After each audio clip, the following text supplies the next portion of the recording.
মা প্রতিদিন খেয়াল রাখে তার বাচ্চা স্কুল মাদ্রাসায় গেছে কিনা, মা প্রতিদিন খেয়াল রাখে তার বাচ্চা হোমওয়ার্ক করছে কিনা।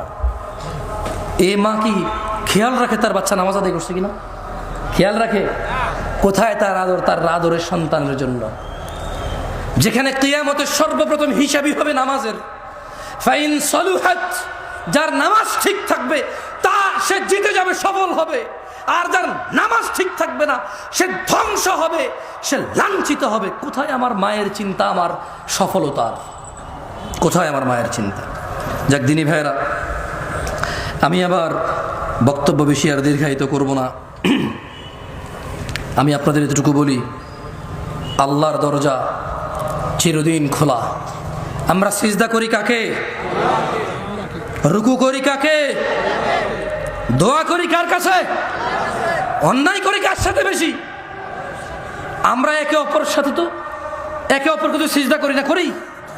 তাহলে যা নামাজ পড়েন নাই পড়েন নাই, যা রোজা রাখেন না রাখেন নাই, যা দাড়ি কাটছেন কাটছেন, যা গান শুনছেন শুনছেন, যা সিনেমা নাটক দেখছেন দেখছেন, খালাস। ইরজিই, আল্লাহর দিকে ফিরে আসেন। ইরজিই ইলা রাব্বিকা রাদিয়াতাম মারদিয়াহ। ও দিনাজপুরের মানুষ, ও দিনাজপুরের আমার বোন ও ভাইরা, ছোট ভাই, সন্তুষ্টি চিত্তে রবের দিকে ফিরে আসো। তোমার পূর্বে কোন মানুষ বেঁচে ছিল আর চির যুবক ছিল, এটা হয়নি, হবে না। তোমার পূর্বে কোন মানুষ চির সুস্থ ছিল, এটা হয়নি, হবে না।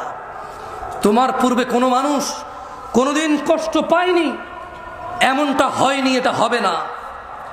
তোমার পূর্বে কোনো মানুষ বিষণ্ণতায় ভোগে নাই, এমনটা হয়নি, হবে না, তোমার সাথেও হবে না এটা। আসো আল্লাহর দিকে ফিরে আসো, আসো আল্লাহর দিকে ফিরে আসো।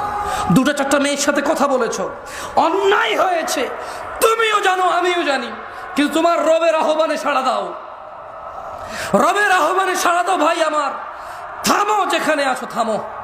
ইল্লা মান তাব, রব বলছে যে আল্লাহর কাছে তওবা করে, ওয়া আমানা, ঈমান আনে। আমরা কি আল্লাহর কাছে তওবা করতে রাজি আছি? ইনশাআল্লাহ। রব বলছে ইল্লা মান তাব, যে তওবা করে, যে অপরাধ থেকে আল্লাহর কাছে ফিরে আসে। ওয়া আমানা, কার প্রতি ঈমান আনে? ওয়া আমিলা আমালান সালিহা, এবং যে সৎ কর্ম সম্পাদন করে। ফাউলাইকা ইউবাদদিলুল্লাহু সাইয়্যাতিহিম হাসানাত। আল্লাহ বলছে অপরাধীর অপরাধ যতই হোক না কেন, আমি তার সমস্ত গুনাহকে নেকিতে পরিবর্তন করে দেব। ভাই, তুমি তোমার অপরাধকে নেকিতে পরিবর্তন করো। This is your only chance. এটা তোমার একমাত্র সুযোগ। এই পৃথিবী, এই জীবন, এই নিঃশ্বাস, এই সুস্থতা, এই স্বাধীনতা, এই সুস্থতা, এই স্বাধীনতা, এই যৌবন, এটা তোমার একমাত্র সুযোগ গুনাহকে নেকিতে পরিবর্তন করার।